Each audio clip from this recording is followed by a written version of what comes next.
Hi, listeners. Today, we've got for you an audio version of 80,000 Hours' newly updated review of careers that are related to AI governance and coordination, written and read by my research colleague, Cody Fenwick. Given the state of the world, these careers could hardly be more salient and important, making this a particularly valuable piece we wanted to highlight here. All right, here's Cody.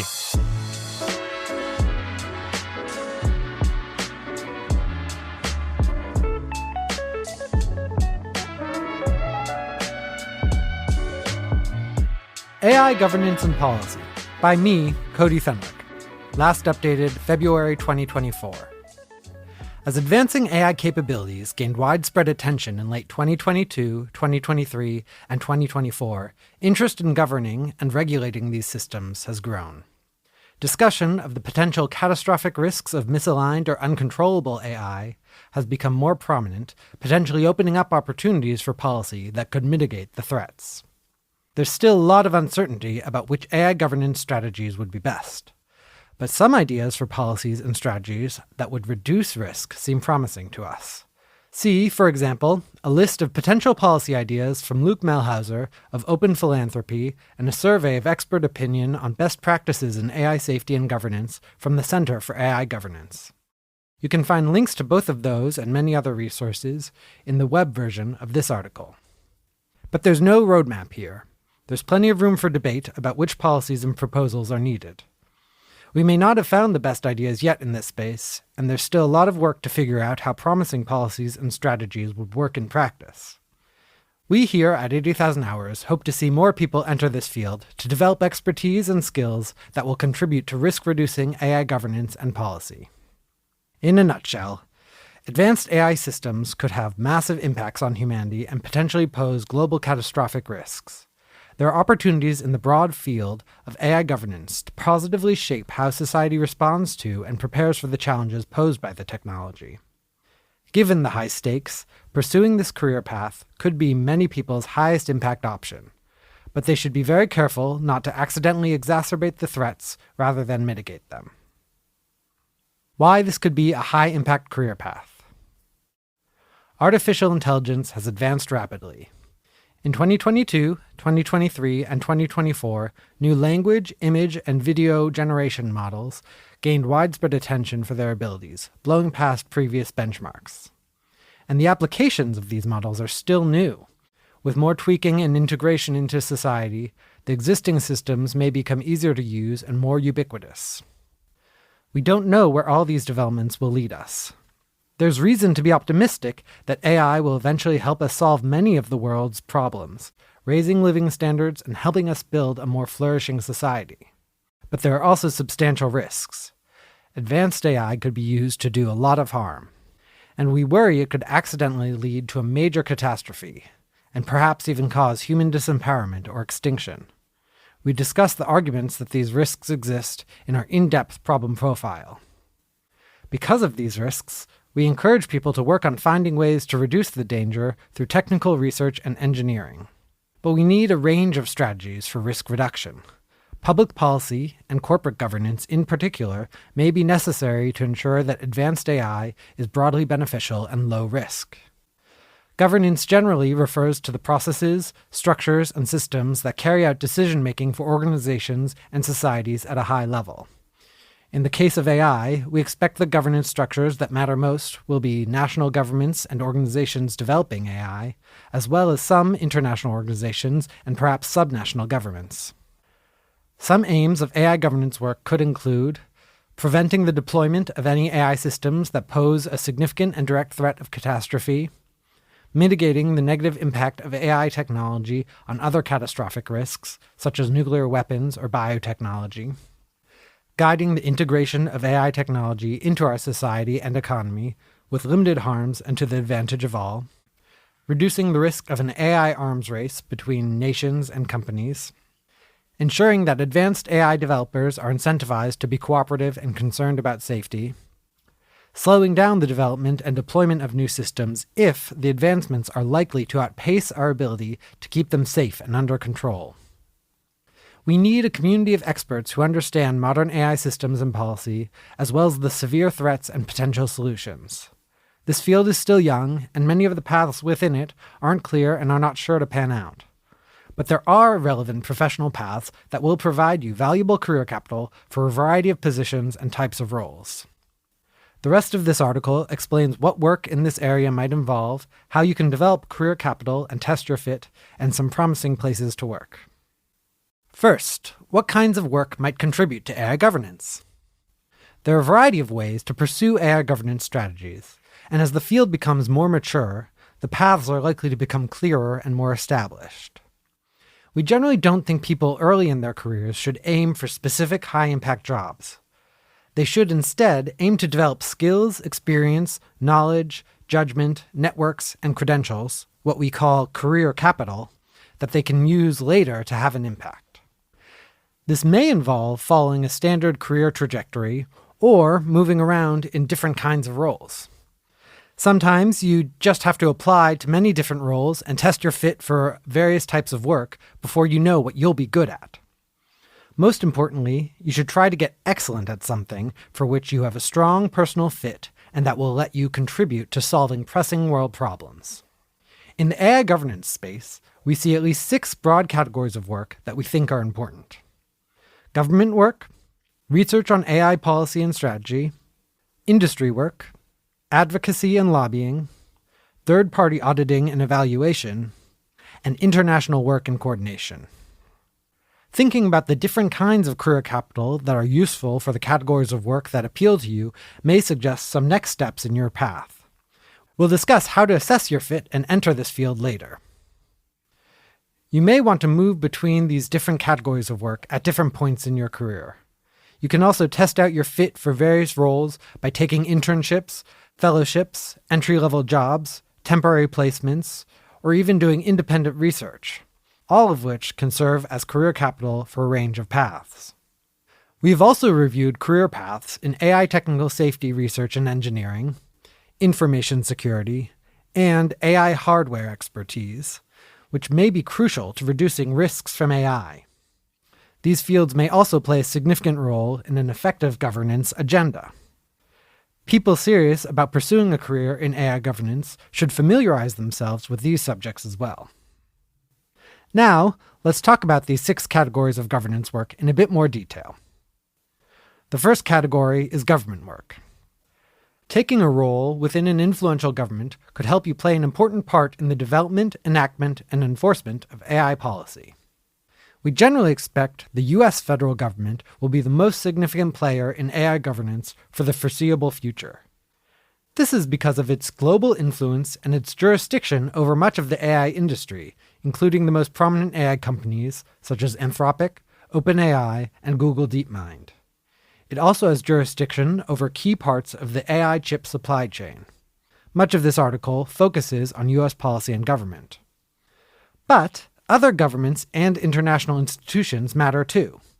For example, the UK government, the European Union, China, and others may present opportunities for impactful AI governance work. Some U.S. state-level governments, such as California, may have opportunities for impact and gaining career capital. What would this work involve? Sections below discuss how to enter U.S. policy work and which areas of the government you might aim for. In 2023, the US and UK governments both announced new institutes for AI safety, both of which should provide valuable opportunities for career capital and potential impact. The EU began setting up its own AI office in 2024. At the broadest level, people interested in positively shaping AI policy should gain skills and experience to work in areas of government with some connection to AI or emerging technology policy. This can include roles in legislative branches, domestic regulation, national security, diplomacy, appropriations and budgeting, and other policy areas. If you can get a role already working directly on this issue, such as in one of the AI safety institutes or working for a lawmaker focused on AI, that could be a great opportunity. Otherwise, you should seek to learn as much as you can about how policy works and which government roles might allow you to have the most impact. Try to establish yourself as someone who's knowledgeable about the AI policy landscape. Having almost any significant government role that touches on some aspect of AI, or having some impressive AI-related credential may be enough to go quite far. One way to advance your career in government on a specific topic is what some call getting visibility. This involves using your position to learn about the landscape and connect with the actors and institutions in the policy area. You'll want to engage socially with others in the policy field, get invited to meetings with other officials and agencies, and be asked for input on decisions. If you can establish yourself as a well-regarded expert on an important but neglected aspect of the issue, you'll have a better shot at being included in key discussions and events. Career trajectories within government can be broken down roughly as follows. First, the standard government track. This involves entering government at a relatively low level and climbing the seniority ladder. For the highest impact, you'd ideally reach senior levels by sticking around, forming relationships, gaining skills and experience, and getting promoted. You may move between agencies, departments, or branches. Second, there's specialization career capital. You can also move in and out of government throughout your career. People on this trajectory also work at nonprofits, think tanks, the private sector, government contractors, political parties, academia, and other organizations. But they will primarily focus on becoming an expert in a topic, such as AI. It can be harder to get seniority this way, but the value of expertise can sometimes be greater than the value of seniority. And third, there's direct impact work.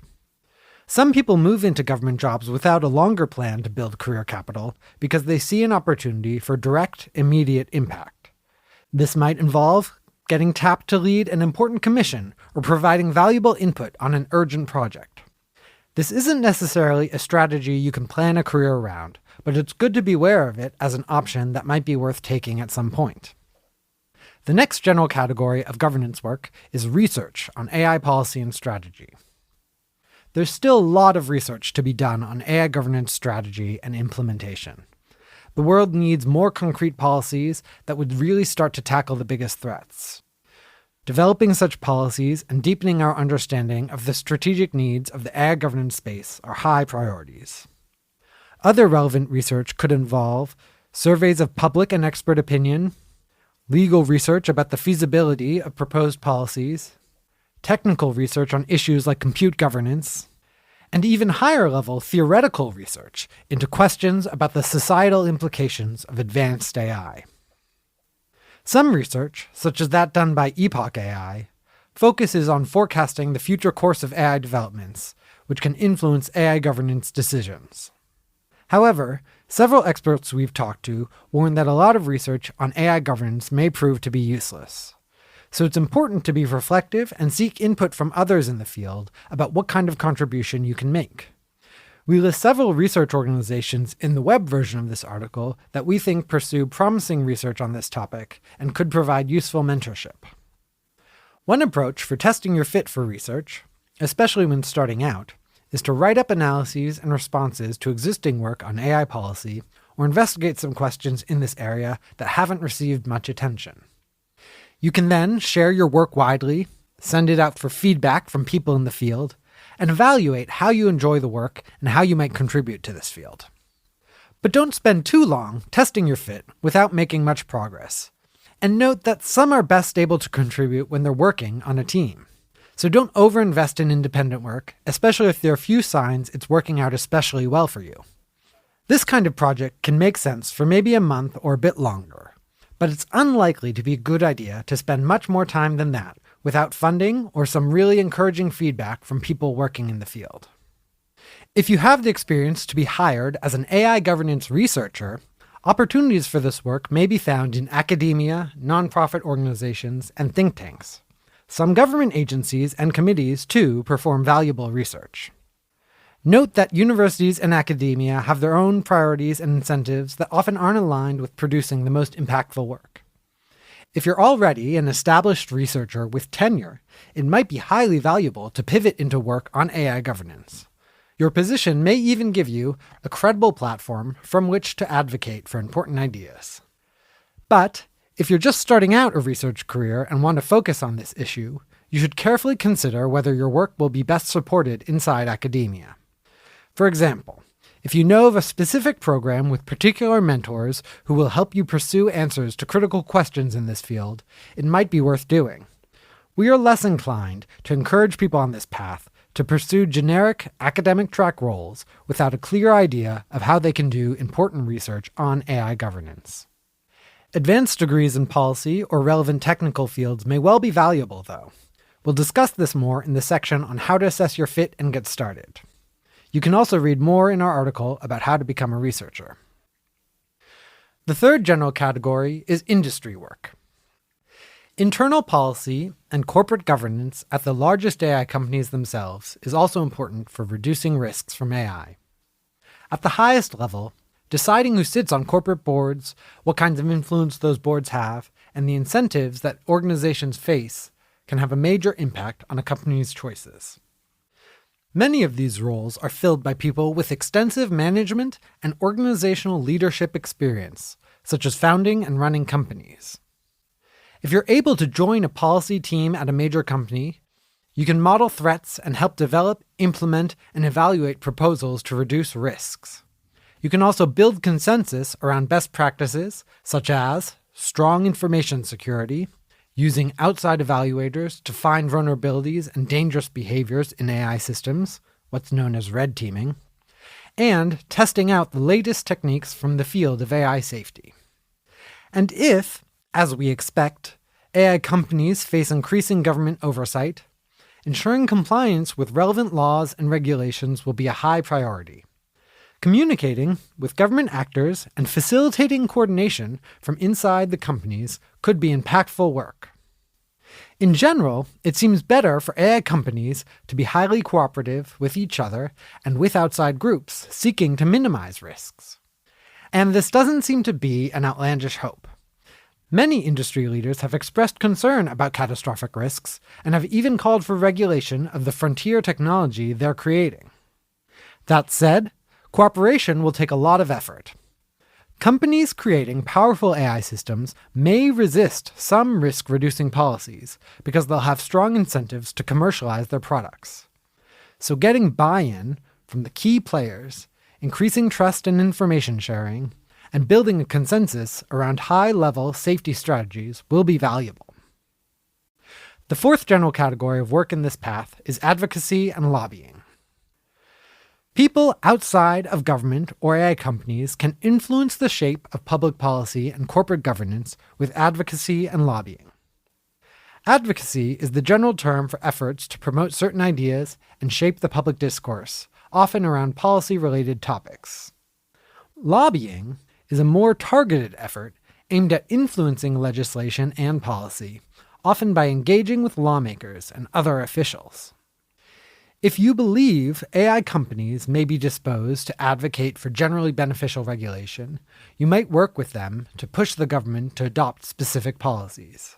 It's plausible that AI companies have the best understanding of the technology, as well as the risks, failure modes, and safest paths, and so are best positioned to inform policymakers. On the other hand, AI companies might have too much of a vested interest in the shape of regulations to reliably advocate for broadly beneficial policies. If that's right, it may be better to create or join advocacy organizations unconnected from the industry, perhaps supported by donations, that can take stances opposed to commercial interests. For example, some believe it might be best to deliberately slow down or halt the development of increasingly powerful AI models. Advocates could make this demand of the companies themselves or of the government. But pushing for this step may be difficult for those involved with the companies creating advanced AI systems. It's also possible that the best outcomes will result from a balance of perspective from inside and outside industry.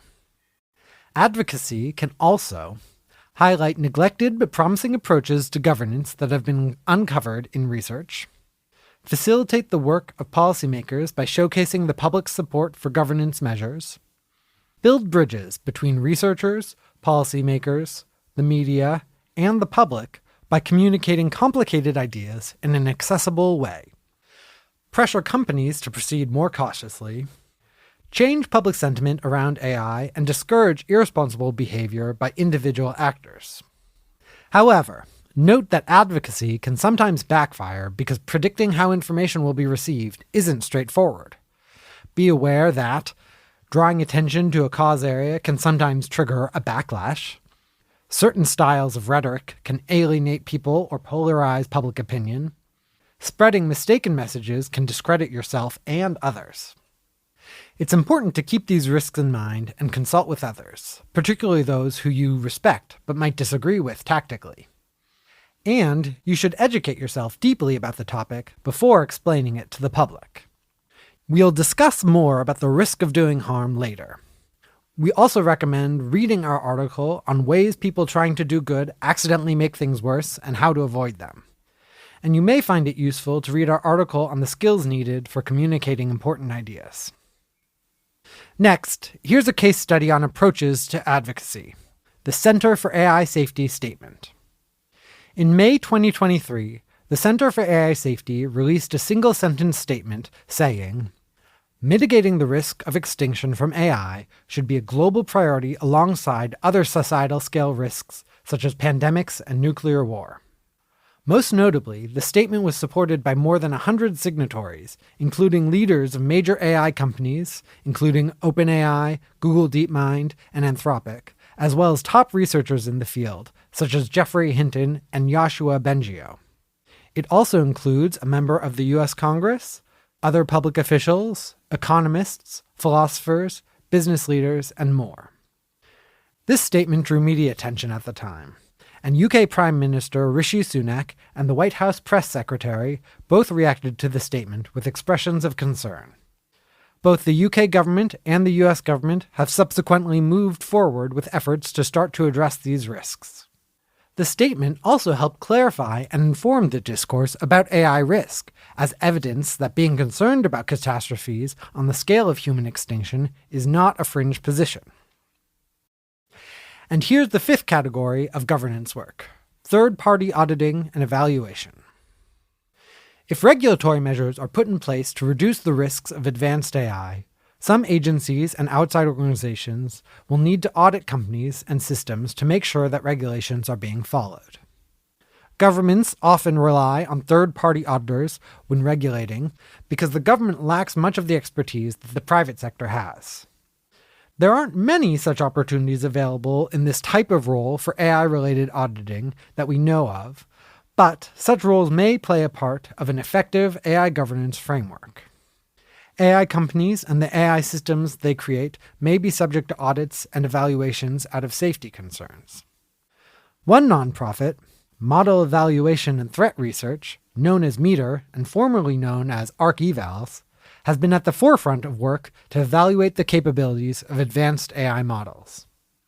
In early 2023, the organization partnered with two leading AI companies, OpenAI and Anthropic, to evaluate the capabilities of the latest versions of their chatbot models prior to their release. They tried to determine if the models had any potentially dangerous capabilities in a controlled environment. The companies voluntarily cooperated with METER for this project, but at some point in the future, these evaluations may be legally required. Other types of auditing and evaluation may be required as well. METER has said it intends to develop methods to determine which models are appropriately aligned, that is, that they will behave as their users intend them to behave, prior to release.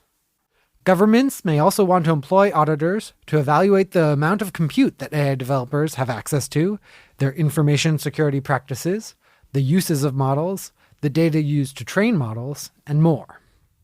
Acquiring the technical skills and knowledge to perform these types of evaluations and joining organizations that will be tasked to perform them could be the foundation of a highly impactful career.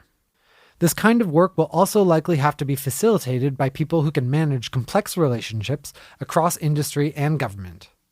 Someone with experience in both sectors could have a lot to contribute. Some of these types of roles may have some overlap with work in AI technical safety research. And the final category of governance work is international work and coordination. First, we'll discuss US-China coordination. For someone with the right fit, Working to improve coordination with China on the safe development of AI could be a particularly impactful career path. The Chinese government has been a major funder in the field of AI, and the country has giant tech companies that could potentially drive forward advances. Given tensions between the US and China, and the risks posed by advanced AI, there's a lot to be gained from increasing trust, understanding, and coordination between the two countries. The world will likely be much better off if we can avoid a major conflict between great powers, and if the most significant players in emerging technology can avoid exacerbating any global risks.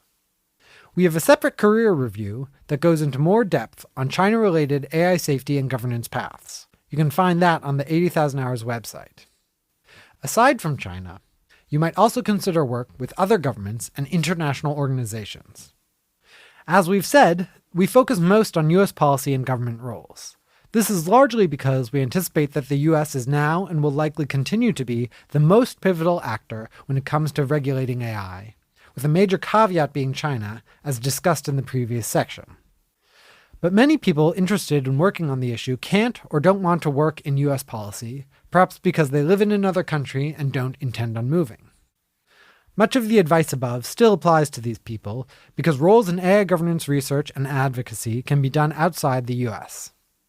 And while we don't think it's generally as impactful in expectation as US government work, opportunities in other governments and international organizations can be complementary to the work done in the US. The United Kingdom, for instance, may present another strong opportunity for AI policy work that would complement US work. Top UK officials have expressed interest in developing policy around AI, a new international agency, and reducing extreme risks. And the UK government announced the creation of a new AI Safety Institute in 2023 to drive forward safety research. The European Union has shown that its data protection standards, the General Data Protection Regulation, or GDPR, affect corporate behavior well beyond its geographical boundaries. EU officials have also pushed forward on regulating AI, and some research has explored the hypothesis that the impact of the EU's AI regulations will extend far beyond the continent, the so-called Brussels effect. And any relatively wealthy country could fund some AI safety research, though much of it requires access to top talent and state-of-the-art tech. Any significant advances in AI safety research could inform researchers working on the most powerful models. Other countries might also develop liability standards for the creators of AI systems that could incentivize corporations to proceed cautiously before releasing models. And, at some point, there may be AI treaties and international regulations, just as the international community has created the International Atomic Energy Agency, the Biological Weapons Convention, and the Intergovernmental Panel on Climate Change, to coordinate around and mitigate other global catastrophic threats.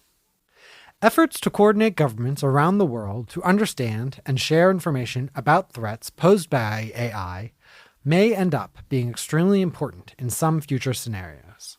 The Organization for Economic Cooperation and Development, for instance, has already created the AI Policy Observatory.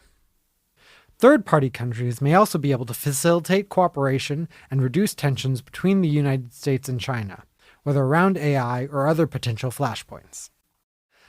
Now, we'll cover how to assess your fit and get started. If you're early on in your career, you should focus first on getting skills and other career capital to successfully contribute to the beneficial governance and regulation of AI. You can gain career capital for roles in many ways. Broadly speaking, working in or studying fields such as politics, law, international relations, communications, and economics can all be beneficial for going into policy work. And expertise in AI itself, gained by studying and working in machine learning and technical AI safety, or potentially related fields such as computer hardware and information security, should also give you a big advantage. Testing your fit. One general piece of career advice we give is to find relatively cheap tests to assess your fit for different paths. This could mean, for example, taking a policy internship, applying for a fellowship, doing a short bout of independent research, or taking classes or courses on technical machine learning or computer engineering. It can also involve talking with people doing a job and finding out what the day-to-day experience of the work is and what skills are needed. All of these factors can be difficult to predict in advance. While we grouped government work into a single category earlier in this article, that label covers a wide range of roles. Finding the right fit can take years, and it can depend on factors out of your control, such as the colleagues you work closely with. That's one reason it can be useful to build broadly valuable career capital that gives you more options. And don't underestimate the value of applying to many relevant openings in the field and sector you're aiming for to see what happens. You'll likely face a lot of rejection with this strategy, but you'll be able to assess your fit for these roles after you see how far you get in the process. This can give you more information than guessing about whether you have the right experience. Try to rule out certain types of work if you gather evidence that you're not a strong fit. For example, if you invest a lot of effort trying to get into reputable universities or nonprofit institutions that do AI governance research, but you get no promising offers and receive little encouragement, this might be a significant signal that you're unlikely to thrive in that path. That wouldn't mean you have nothing to contribute, but your comparative advantage may lie elsewhere. Now we'll talk about types of career capital for this path. A mix of people with technical and policy expertise, and some people with both, is needed in AI governance. While anyone involved in this field should work to maintain an understanding of both the technical and policy details, you'll probably start out focusing on either policy or technical skills to gain career capital. This section covers generally useful career capital, policy-related career capital, technical career capital, and other specific forms of career capital. Much of this advice is geared towards roles in the US, but it may be relevant in other contexts. First, let's discuss generally useful career capital. The chapter of the 80,000 Hours Career Guide on career capital lists 5 key components that will be useful in any path: skills and knowledge, connections, credentials, character, and runway. For most jobs touching on policy, social skills, networking, and, for lack of a better word, political skills will be a huge asset. These can probably be learned to some extent on the job. But some people may find that they don't have these kinds of skills or don't want to acquire them. That's okay. There are many other routes to having a fulfilling and impactful career, and there may be some roles within this path that demand these skills to a much lesser extent. That's why testing your fit is important. Second, there's policy-related career capital. To gain skills in policy, you can pursue education in many relevant fields, such as political science, economics, and law. Many master's programs offer specific coursework on public policy, science and society, security studies, international relations, and other topics.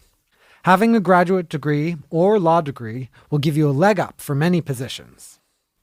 In the US, a master's, a law degree, or a PhD is particularly useful if you want to climb the federal bureaucracy.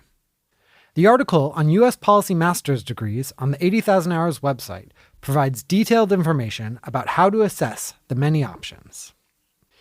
Internships in DC are a promising route to test your fit for policy and to get career capital. Many academic institutions now offer a strategic Semester in DC program, which can let you explore placements in Congress, federal agencies, or think tanks. The Virtual Student Federal Service also offers part-time, remote government internships. Students in this program can work alongside their studies. Once you have a suitable background, you can take entry-level positions within parts of the government and build a professional network while developing key skills. In the US, you can become a congressional staffer or take a position at a relevant federal department, such as the Department of Commerce, Department of Energy, or the Department of State. You can gain experience in think tanks, a particularly promising approach if you have an aptitude for research. Some government contractors can also be a strong option. Many people say Washington, D.C. has a unique culture, particularly for those in and around the federal government. There's a big focus on networking, bureaucratic politics, status seeking, and influence peddling. We've also been told that while merit matters to a degree in U.S. government work, it is not the primary determinant of who is most successful. People who think they wouldn't be comfortable in this kind of environment for the long term should consider whether other paths would be best. However, if you find you can enjoy government and political work, impress your colleagues, and advance in your career, you may be a good fit. Just being able to thrive in government work can be a valuable comparative advantage. A quick note on U.S. citizenship. Your citizenship may affect which opportunities are available to you. Many of the most important AI governance roles within the U.S., particularly in the executive branch and Congress, are only open to, or at least heavily favor, American citizens. All key national security roles that might be especially important will be restricted to those with U.S. citizenship, which is required to obtain a security clearance. This may mean that those who lack U.S. citizenship will want to consider not pursuing roles that require it. Alternatively, they could plan to move to the U.S. and pursue the long process of becoming a citizen. Next up, technical career capital. Technical experience in machine learning, AI hardware, and related fields can be a valuable asset for an AI governance career. So it will be very helpful if you studied a relevant subject area for an undergraduate or graduate degree, or did a particularly productive course of independent study. We have a separate article on technical AI safety careers, which explains how to learn the basics of machine learning. Working at an AI company or lab in technical roles, or other companies that use advanced AI systems and hardware, may also provide significant career capital in AI policy paths. Read our career review discussing the pros and cons of working at a top AI company on the 80,000 Hours website. We also have a separate career review on how becoming an expert in AI hardware could be very valuable in governance work. Many politicians and policymakers are generalists, as their roles require them to work in many different subject areas and on different types of problems. This means they'll need to rely on expert knowledge when crafting and implementing policy on AI technology that they don't fully understand. So if you can provide them this information, especially if you're skilled at communicating it clearly, you can potentially fill influential roles.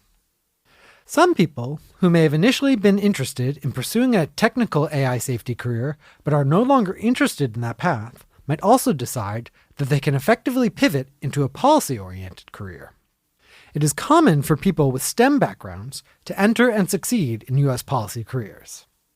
People with technical credentials that they may regard as fairly modest, such as a computer science bachelor's degree or a master's in machine learning, often find their knowledge is highly valued in Washington, D.C. Most D.C. jobs don't have a specific degree requirement, so you don't need to have a policy degree to work in D.C.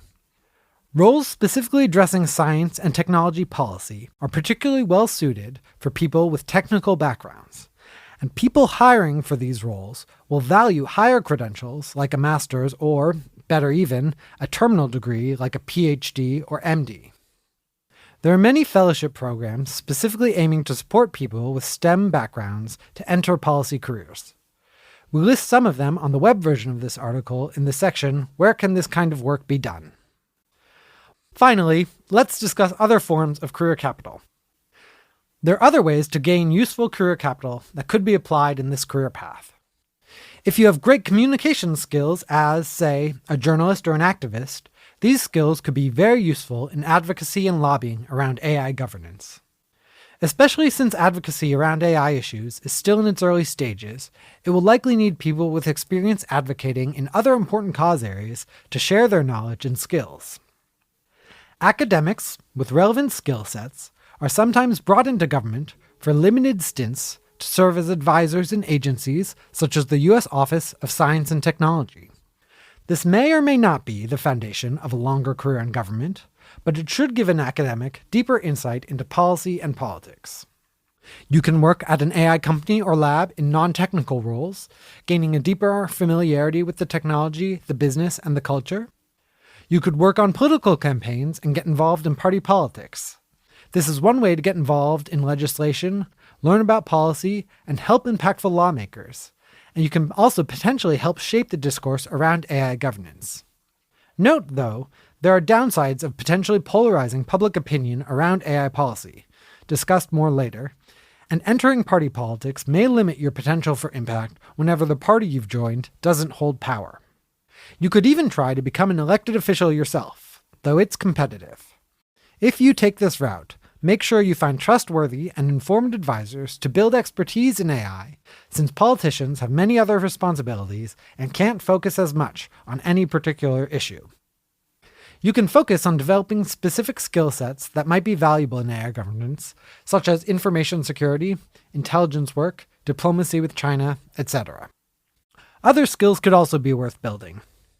Organizational, entrepreneurial, management, diplomatic, and bureaucratic skills will also prove highly valuable in this career path. There may be new auditing agencies to set up or policy regimes to implement. Someone who has worked at the highest levels in other high-stakes industries, started an influential company, or coordinated complicated negotiations between various groups would bring important skills to the table. How this career path can go wrong. First, doing harm. As we discuss in an article on accidental harm, there are many ways to set back a new field when you're trying to do good, and this could mean your impact is negative rather than positive. You may also want to read our article on harmful careers. There's a lot of potential to inadvertently cause harm in the emerging field of AI governance. We discussed some possibilities in the section on advocacy and lobbying. Some other possible ways you could accidentally cause harm include pushing for a given policy to the detriment of a superior policy, communicating about the risks of AI in a way that ratchets up geopolitical tensions, enacting a policy that has the opposite impact of its intended effect, setting policy precedents that could be exploited by dangerous actors down the line, funding projects in AI that turn out to be dangerous, sending the message, implicitly or explicitly, that the risks are being managed when they aren't, or that they're lower than they in fact are, suppressing technology that would actually be extremely beneficial for society. We have to act with incomplete information, so it may never be very clear when or if people in AI governance are falling into these traps. Being aware that they are potential ways of causing harm will help you keep alert for these possibilities, though, and you should remain open to changing course if you find evidence that your actions may be damaging. And we recommend keeping in mind the following pieces of general guidance from our article on accidental harm. 1. Ideally, eliminate courses of action that might have a big negative impact. 2. Don't be a naive optimizer. 3. Have a degree of humility. 4. Develop expertise, get trained, build a network, and benefit from your field's accumulated wisdom. 5. Follow cooperative norms. 6. Match your capabilities to your project and influence. 7. Avoid hard-to-reverse actions. Check out the article on the website for the full explanation of how to mitigate these risks. Another way this career path can go wrong is through burning out. We think this work is exceptionally pressing and valuable, so we encourage our readers who might be interested to test their fit for governance work. But going into government in particular can be difficult. Some people we've advised have gone into policy roles with the hope of having an impact, only to burn out and move on. At the same time, many policy practitioners find their work very meaningful, interesting, and varied. Some roles in government may be especially challenging for the following reasons. The work can be fast-paced, involving relatively high stress and long hours. This is particularly true in Congress and senior executive branch positions, and much less so in think tanks or junior agency roles. It can take a long time to get into positions with much autonomy or decision-making authority. Progress on the issues you care about can be slow, and you often have to work on other priorities. Congressional staffers, in particular, typically have very broad policy portfolios. Work within bureaucracies faces many limitations, which can be frustrating. It can be demotivating to work with people who don't share your values, though note that policy can select for altruistic people, even if they have different beliefs about how to do good. The work isn't typically well paid relative to comparable positions outside of government. So we recommend speaking to people in the kinds of positions you might aim to have in order to get a sense of whether the career path would be right for you. And if you choose to pursue it, look out for signs that the work may be having a negative effect on you, and seek support from people who understand what you care about. If you end up wanting or needing to leave and transition into a new path, that's not necessarily a loss or a reason for regret. You will likely make important connections and learn a lot of useful information and skills. This career capital can be useful as you transition into another role, perhaps pursuing a complementary approach to AI governance. What the increased attention on AI means. We've been concerned about risks posed by AI for years. Based on the arguments that this technology could potentially cause a global catastrophe and otherwise have a dramatic impact on future generations, we've advised many people to work to mitigate the risks. The arguments for the risk aren't completely conclusive in our view, but the arguments are worth taking seriously. And given the fact that few others in the world seem to be devoting much time to figuring out how big the threat was or how to mitigate it, we concluded it was worth ranking among our top priorities. Now that there's increased attention on AI, some might conclude that it's less neglected and thus less pressing to work on. However, the increased attention on AI also makes many interventions potentially more tractable than they had been previously, as policymakers and others are more open to the idea of crafting AI regulations. And while more attention is now being paid to AI, it's not clear it will be focused on the most important risks. So there's likely still a lot of room for important and pressing work positively shaping the development of AI policy. Where can this kind of work be done? Since successful AI governance will require work from governments, industry, and other parties, there will be many potential jobs and places to work for people in this path. The landscape will likely shift over time, so if you're just starting out on this path, the places that might seem most important might be different by the time you're pivoting to using your career capital to make progress on the issue. Within the US government, for instance, it's not clear which bodies will be most impactful when it comes to AI policy in 5 years. It will likely depend on choices that are made in the meantime. But we'll next discuss some of the places where we currently think someone could do promising work or gain valuable career capital despite this uncertainty. In the US Congress, you can either work directly for lawmakers themselves or as staff on a legislative committee. Staff roles on the committees are generally more influential on legislation and more prestigious, but for that reason, they're more competitive. If you don't have much experience, you could start out in an entry-level job staffing a lawmaker, and then later try to transition to staffing a committee. Particular committees and subcommittees in the House and Senate are likely to be much more impactful than others in the field of AI. On the version of this article on our site, you can read the full list of which committees might be best to aim for. You might try to work on these committees or for lawmakers who have significant influence on these committees. The Congressional Research Service, a nonpartisan legislative agency, also offers opportunities to conduct research that can impact policy design across all subjects. We generally don't recommend taking entry-level jobs within the U.S. executive branch for this path, because it's very difficult to progress your career through the bureaucracy at this level. It's better to first get a law degree or relevant master's degree, which can give you the opportunity to start with more seniority. The influence of different agencies over AI regulation may shift over time, and there may even be entirely new agencies set up to regulate AI at some point, which could become highly influential. Whichever agency may be most influential in the future, it will be useful to have accrued career capital working effectively in government, creating a professional network, learning about day-to-day policy work, and deepening your knowledge of all things AI. We have a lot of uncertainty about this topic, but in the web version of this article, we include a list of different departments and agencies that might be best to work at. It includes many options within the Executive Office of the President, the State Department, the Defense Department, the Commerce Department, the Intelligence Community, and elsewhere. You can find listings for roles in these departments and agencies at the federal government's job board, USA Jobs.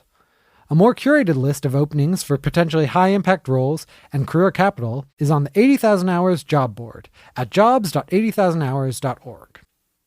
We do not currently recommend attempting to join the U.S. government via the military if you're aiming for a career in AI policy. There are many levels of seniority to rise through, and many people competing for places, and initially you have to spend all of your time doing work unrelated to AI. However, having military experience already can be valuable career capital for other important roles in government, especially national security positions. We would consider the military route more competitive for personnel who have been to an elite military academy, such as West Point, or for commissioned officers at rank 03 or above. The web article also includes lists of fellowships, think tanks, research nonprofits, AI companies, and international organizations that may offer impactful roles. Want one-on-one advice pursuing this path? We think the risks posed by the development of AI may be the most pressing problem the world currently faces. If you think you might be a good fit for any of the career paths discussed previously that contribute to solving this problem, we'd be especially excited to advise you one-on-one on your potential next steps. We can help you consider your options, connect with others working on reducing risks from AI, and possibly even help you find jobs or funding opportunities, all for free. Learn more and apply at 80000hours.org/speak. That's the end of the main text. There's an extensive list of recommended podcasts, articles, and books in the Learn More section at the end of this article online.